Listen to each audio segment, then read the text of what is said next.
नमस्कार साथियों, daily current affairs के इस सीरीज में आप सभी का स्वागत है। आज है 4 अक्टूबर 2025 और 4 अक्टूबर 2025 से संबंधित जितने भी इम्पोर्टेंट क्वेश्चन बन सकते हैं सभी को हम लोग इस वीडियो में डिस्कशन करेंगे। आज का हेडिंग होगा जो रसिया और इंडिया के बीच 25 ईयर का स्ट्रेटेजिक पार्टनरशिप चला है और दाल का मिशन, उसके बाद जो क्षेत्रीय ग्रामीण बैंक है उसका गोल्डन जुबली ईयर और प्रोजेक्ट सुनो लेपर्ड को कब लॉन्च किया गया था। H-125 हेलीकॉप्टर कोलारा कर्नाटक में बन रहा है और यही सब आज का इम्पोर्टेंट टॉपिक होने वाला है। यह टॉपिक बिहार दरोगा, बीपीएससी एईडीओ, इसके अलावा बिहार एसएससी सीजीएल का जो एएसओ का पोस्ट है और 72 बीपीएससी यूपीएससी इत्यादि परीक्षाओं के लिए बहुत ही महत्वपूर्ण रहने वाला है। इसीलिए इस वीडियो को शुरू से अंत तक जरूर देखें। आइए शुरू करते हैं पहले क्वेश्चन से। पहला क्वेश्चन है, हाल ही में चर्चा में रहा भारत रूस रणनीतिक साझेदारी किस वर्ष शुरू हुई थी। Recently in news India Russia strategic partnership was launched in which year. तो इसका सही आंसर है, आप देख सकते हैं साइन कब किया गया था, अक्टूबर 2000 ईस्वी में किया गया था। तो ये 2000 इसका सही आंसर है। तो भारत और रूस के बीच स्ट्रेटेजिक पार्टनरशिप कब से शुरू किया गया था, 2000 ईस्वी से। और अभी कितने साल पूरे हुए हैं, 25 साल। इसीलिए इंडिया रसिया अभी दोनों को 25 साल पूरा होने पर जश्न मना रहा है। अर्थात कब किया गया था साझेदारी, तो अक्टूबर 2000 में रणनीतिक साझेदारी पर हस्ताक्षर किया गया और 2010 में special and privilege strategic partnership का दर्जा मिला है। और दोनों देश हर साल शिखर सम्मेलन आयोजित करते हैं। रक्षा सहयोग का ताज़ा एग्जाम्पल देखें तो ब्रह्मोस जो है ब्रह्मपुत्रा और मोस्कवा नदी के ऊपर बनाया गया जो क्रूसिव मिसाइल है का दोनों ने संयुक्त रूप से विकास किया। जो क्रूज मिसाइल है इसका संयुक्त रूप से विकास किया और वर्ष 2025 में इस साझेदारी के 25 वर्ष पूरे हो गए।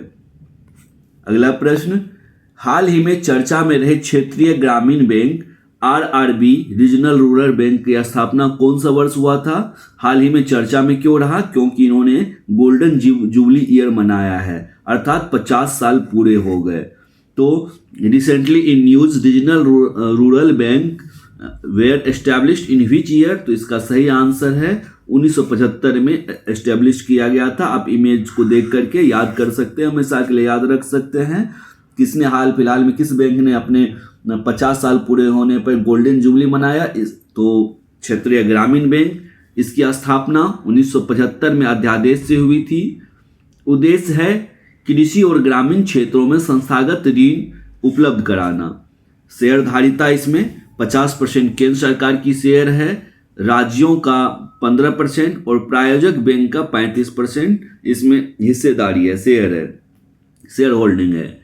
इसे नियामक कौन करता था, रेगुलेट कौन करता है, तो आरबीआई नाबार्ड दोनों मिल करके नियामक करता है। और इसे नियामक के लिए आरबीआई और पर्यवेक्षक के लिए सुपरविजन के लिए नाबार्ड को रखा गया है। नाबार्ड का फुल फॉर्म देखें, national bank for agriculture and rural development. NABARD के द्वारा ये सुपरवाइज होता है। और इम्पोर्टेंट क्यों है, चर्चा में क्यों है, करंट अफेयर्स में क्यों है, क्योंकि 2025 को आरआरबीज की स्वर्ण जयंती गोल्डन जुबली ईयर घोषित किया गया है, इसीलिए न्यूज में है, चर्चा में है। हाल ही में चर्चा में रही दलहनी आत्मनिर्भरता mission pulse self reliance mission का लक्ष्य किस वर्ष तक निर्धारित है। तो recently in news pulse self reliance mission target self sufficiency till which year. तो आप इमेज को देख करके आप इसे याद रख सकते हैं, कब तक है, तो 2030 तक है। बिल्कुल सही आंसर है, 30 तक जो है भारत दाल उत्पादन में क्या हो जाएगा, तो सेल्फ रिलायंस हो जाएगा, अर्थात आत्मनिर्भर हो जाएगा। भारत को किसी दूसरे देशों से दाल नहीं मंगाना पड़ेगा। इसीलिए यह जो मिशन लाया गया है दलहनी के ऊपर है, दलहनी आत्मनिर्भरता मिशन है। और ये इसे प्रश्न परीक्षाओं में पूछे जाते हैं, कब तक भारत दालों में आत्मनिर्भर होने का लक्ष्य रखा है, तो 2030 तक। इसे याद रखेंगे, पल्स सेल्फ रिलायंस मिशन है और टारगेट किस बात का किया गया है, सेल्फ सफिशिएंसी आ पाए 2030 तक। 2030 तक। तो यह जो है इस 2025 से 25-26 से 30-31 तक कुल 6 वर्षों का टारगेट रखा है। और इसके लिए कुल कितने बजट आवंटित किए गए हैं? तो 11,440 करोड़ रुपए आवंटित किए गए हैं। उत्पादन का लक्ष्य की बात करें तो 350 लाख टन पल्सेस का उत्पादन का लक्ष्य रखा गया इंडिया के द्वारा। और इसे खरीद कौन करेगा? खरीद एजेंसी क्या है? तो NAFED, national agriculture cooperative marketing federation of India, NAFED, और NCCF, national cooperative consumers federation of India, ये दोनों खरीद एजेंसी है, प्रोक्योरमेंट एजेंसीज है ये दोनों। फोकस फसलें की बात करें तो अरहर, जिसे तूर या अरहर भी कहते हैं, उड़द, मसूर, इन दालों पे फोकस है। नेक्स्ट क्वेश्चन है, हाल ही में चर्चा में रहा ऑनलाइन गेमिंग रेगुलेशन बिल 2025 के अंतर्गत नियामक संस्था कौन सी होगी? Recently in news which body will regulate online gaming under 2025 bill. तो ये बिल की बात हो रही है। ऑनलाइन गेमिंग रेगुलेशन किया जाएगा, रेगुलेट किया जाएगा, ये किस नियामक संस्था के द्वारा इसे रेगुलेट किया जाएगा? तो आप यहां देख सकते हैं, online gaming authority of India के द्वारा, अर्थात ऑप्शन सी इसका सही आंसर है। शॉर्ट फॉर्म में इसे बोलते हैं OGAI और इसे फुल फॉर्म में बोलते हैं online gaming authority of India. इसे याद रखेंगे, ऑप्शन सी इसका सही आंसर है। पूछा जाएगा कि ये 2025 में जो बिल आया है ऑनलाइन गेमिंग रेगुलेशन के लिए, इसे नियामक के लिए, ये कौन सी संस्था इसे रेगुलेट करेगी? तो OGAI है, ये संस्था है। शॉर्ट फॉर्म में पूछा जा सकता है OGAI, और यदि लॉन्ग फॉर्म में पूछे तो ये तो स्पष्ट ही हो जाएगा, और इससे मिलता जुलता दूसरा तीसरा ऑप्शन भी दे सकता है, इसीलिए ध्यान रखेंगे इसका सही आंसर OGAI। बात करें OGAI की तो online gaming promotion and regulation bill 2025 में पारित किया गया है। किस नियामक संस्था द्वारा रेगुलेट होगा? रेगुलेटरी बॉडी क्या है? तो OGAI है, online gaming authority of India है। कार्य क्या है? तो रजिस्ट्रेशन, मॉनिटरिंग और ग्रीवांस को रीएड्रेसल करना इसका कार्य है, फंक्शंस है। अनुमति तो सोशल गेम्स, ई-स्पोर्ट प्रतिबंध है, और ये इसको अनुमति दिया गया है। सोशल जितने भी गेम है, ई-स्पोर्ट्स जितने भी है, सबको अनुमति दिया गया है। और प्रतिबंध किस पर लगाया गया है? तो गेमलिंग टाइप गेम्स, जुआ टाइप का जो गेम होगा, गेमलिंग टाइप का जो गेम होगा, खेल होगा, जुआ वाला खेल, इस पे प्रतिबंध लगा दिया गया है। उल्लंघन को गैर जमानती अपराध माना जाएगा, ये इंपॉर्टेंट फैक्ट है। अगला क्वेश्चन है, हाल ही में चर्चा में आया प्रोजेक्ट स्नो लेपर्ड भारत में कब शुरू हुआ? तो ये जो recently in news project snow leopard in India was launched in which year? तो इसका बिल्कुल सही आंसर है, आप देख सकते हैं 2009 में लेपर्ड के लिए जो भारत में प्रोजेक्ट चलाया गया, ये देख रहे हैं, ये हिमालयन वाइल्ड कंजर्वेशन का इमेज है इंडिया का। और ये जो जितने भी बर्फ में लेपर्ड है, चीता है, उनके संरक्षण के लिए ये चलाया गया भारत में। किस वर्ष से? तो इसका सही आंसर ऑप्शन सी, ये गलती से DT हुआ, सी होगा इसका सही आंसर। 2009 से चलाया जाता है। बात करें 2009 में, भारत में 2009 में ही हिम तेंदुए, जिसे स्नो लेपर्ड अर्थात पैंथेरा यूनिका की सुरक्षा हेतु शुरू की गई थी। कहाँ से लॉन्च हुआ है? तो इंडिया से। और हिमाचल प्रदेश में ये चर्चा में क्यों है करंट में? तो 2021 में हिमाचल प्रदेश में 51 लेपर्ड थे, और अब लेपर्ड की संख्या बढ़ के 83 हो गई, इसीलिए वर्तमान में चर्चा में है। और ये बात करें लेपर्ड की तो IUCN जो होता है, international union for conservation of nature, इन्होंने इसे वनरेबल कैटेगरी में रखा है और साइट्स के अपेंडिक्स 2 में लिस्टेड है। और भारत में हिमालयी पारिस्थितिकी तंत्र की रक्षा हेतु महत्वपूर्ण योजना है, इसे भी ध्यान रखेंगे। अगला क्वेश्चन है, हाल ही में चर्चा में रहा RBI का सुधार किस संस्था के तहत जमा बीमा अर्थात डिपॉजिट इंश्योरेंस से संबंधित है? जो जमा बीमा होता है RBI के पास, किस संस्था में तहत ये जमा बीमा से संबंधित सुधार की बात हो रही है? तो इसका सही आंसर है ऑप्शन बी DICGC अर्थात deposit insurance and credit guarantee corporation. इससे संबंधित है ये, आप यहाँ से देख सकते हैं, इमेज से भी याद रख सकते हैं, डिपॉजिट इंश्योरेंस और एनहांस कवरेज। और एक चीज इसका टैगलाइन देखिए DICGC का, ये protecting your deposit securing our future, इसका टैगलाइन है। बात करें DICGC की तो इसका full form deposit insurance and credit guarantee corporation होता है। RBI ने बैंकिंग सुधार हेतु जोखिम आधारित प्रीमियम फ्रेमवर्क शुरू किया है और DICGC जमा बीमा और ऋण गारंटी की जिम्मेदारी वाला संस्था है। उद्देश्य क्या है इसका, तो बैंकों की अस्थिरता और जमाकर्ताओं का विश्वास बढ़ाना इसका उद्देश्य है। बेसिल 3 कैपिटल एडिक्वेसी नॉर्म्स से जुड़े हुए हैं यह। इसमें MSME और होम लोन सेक्टर को सस्ता ऋण मिलेगा। ये सभी इंपॉर्टेंट है। अगला क्वेश्चन है, हाल ही में चर्चा में आया H-125 हेलीकॉप्टर भारत में कहां असेंबल होगा। Recently in news H-125 helicopter will be assembled in India at which place. इसका सही आंसर आप देख सकते हैं, India's first private sector helicopter assembling line है। और ये कहाँ है, ये कोलारा में है, कोलारा कर्नाटक में। यहाँ देख सकते हैं कोलारा कर्नाटक।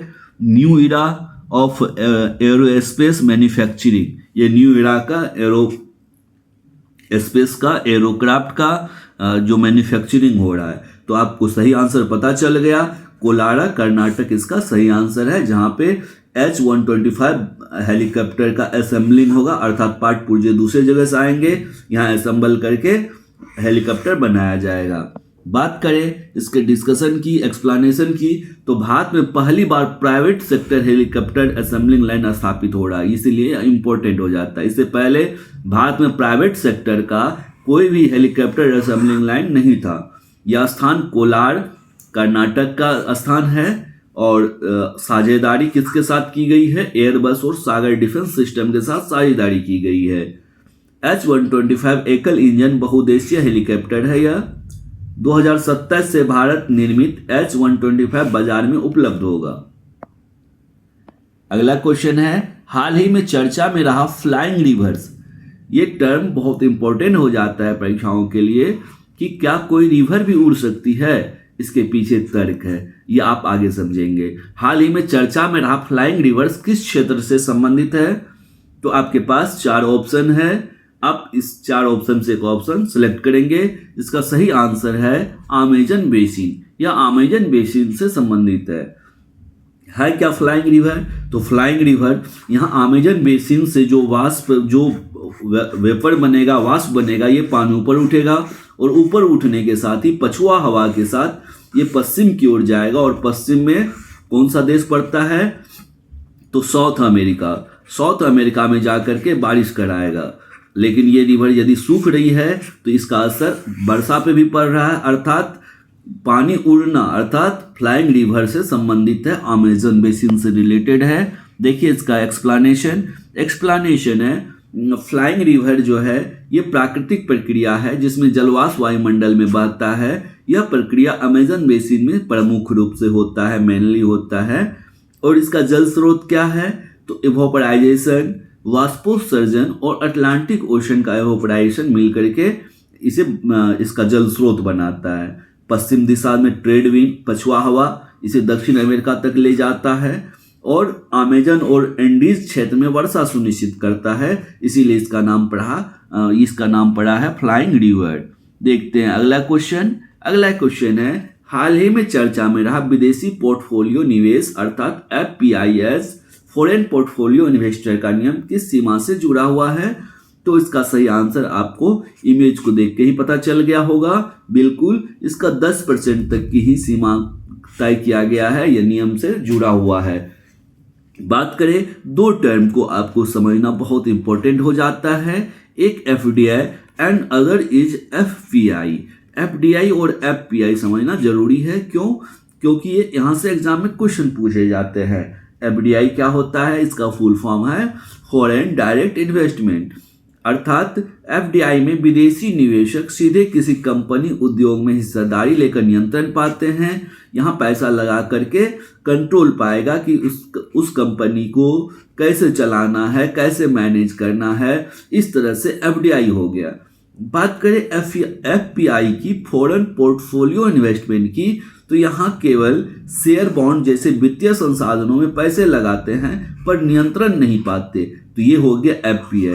आप अच्छे से समझ गए होंगे, उम्मीद तो यही करेंगे। बढ़ते आगे, अगला प्रश्न है, प्रश्न इसका एक्सप्लेनेशन एक बार देख ले कि एफपीआई जो है भारत में किसी कंपनी की कुल पेड अप इक्विटी का अधिकतम 10% रख सकता है। यदि इससे ज्यादा जाएगा, इसके पार हो जाए तो ये एफडीआई में बदल जाएगा, तो एफपीआई नहीं होगा। 10% ही यदि आप लगाते हैं रुपया तो तब ही एफपीआई माना जाएगा, एफपीआई माना जाएगा। यदि 10% से अधिक लगा देते हैं, 11%, 12% या कुछ भी लगाते हैं 10 से ज़्यादा, तो वो एफडीआई हो जाएगा और आप नियंत्रण पा सकते हो उस कंपनी पे। और आरबीआई ने नियम जारी किए हैं, आरबीआई और सेबी ने मिलकर, SEBI securities and exchange board of India ने मिलकर के नियम जारी किए हैं। और प्रतिबंध क्षेत्र, आप कहाँ कहाँ एफपीआई नहीं लगा सकते हैं, तो डिफेंस, गैम्बलिंग में यह निवेश नहीं हो सकता है। और पड़ोसी देशों से एफपीआई निवेश के लिए भारत सरकार की मंजूरी आवश्यक है, ये इंपॉर्टेंट हो जाता है। हाल ही में चर्चा में शुरू हुआ urban flood management programme, Hindi में इसे शहरी बाढ़ प्रबंधन कार्यक्रम कहते हैं, का तीसरा चरण कितने शहरों में, तो इसका सही आंसर देख सकते हैं 11 सिटीज में ये शुरू हुआ। ऑप्शन सी इसका सही आंसर है। अर्बन फ्लड मैनेजमेंट प्रोग्राम जो है फेज 3 है ये, और फेज 3 में टोटल 11 सिटीज में। और इसका टैग क्या है, तो protecting our cities preparing for tomorrow, ये इसका टैग है। कुल 11 शहरों में शुरू हुआ है। थर्ड फेज को मिनिस्ट्री ऑफ होम अफेयर्स ने मंजूरी दी है और 11 शहर इसमें शामिल है, भोपाल, भुवनेश्वर, गुवाहाटी, जयपुर, कानपुर, पटना, रायपुर, देहरादून, विशाखापट्टनम, इंदौर और लखनऊ।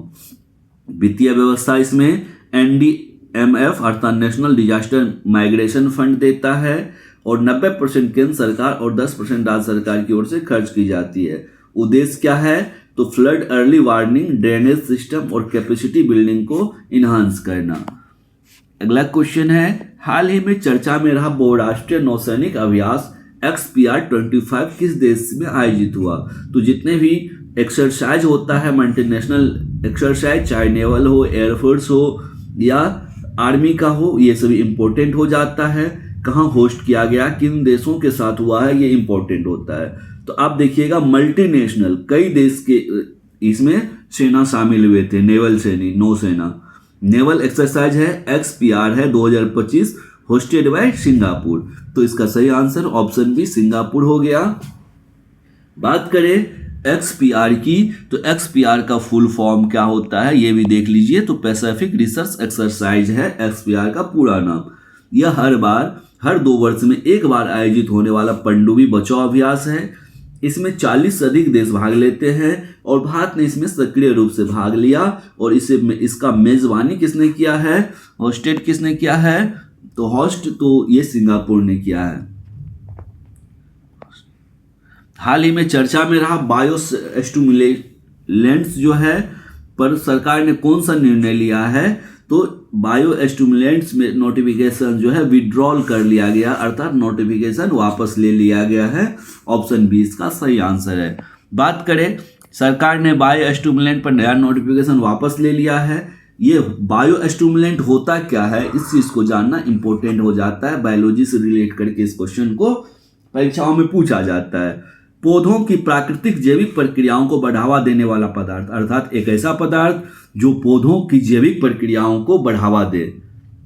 उदाहरण ह्यूमिक एसिड, सीवीड एक्सट्रैक्ट और लिक्विड मैन्योर, बेनिफिशियल माइक्रोब्स, ये सभी पौधों को बढ़ावा देता है। यह उर्वरक और कीटनाशकों से अलग माने जाते हैं।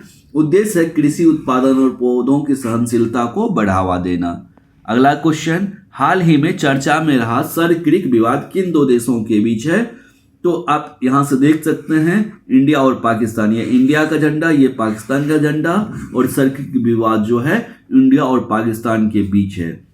अभी हाल फिलहाल में यहाँ पे अवसंरचना को लेकर के चर्चा में आया है। सर्किट गुजरात के कच्छ और पाकिस्तान के सिंध प्रांत के बीच जो ज्वारीय एस्चुरी है और इसकी लंबाई 96 किलोमीटर है। भारत की स्थिति बोले थालवेग प्रिंसिपल भारत इस पर मानता है, अर्थात नदी के मध्य रेखा को सीमा मानता भारत। लेकिन पाकिस्तान कहता है सर क्रिक नौगम्य नहीं है, नेविगेबल नहीं है, इसीलिए थालवेग लागू नहीं होगा। रणनीतिक महत्व स्ट्रेटेजिक इंपॉर्टेंस की बात करें तो अरब सागर और समुद्री सीमा विवाद से यह जुड़ा हुआ है। हाल ही में चर्चा में रहा biomedical research career program BRCP biomedical research और कैरियर प्रोग्राम किस वर्ष तक चलेगा?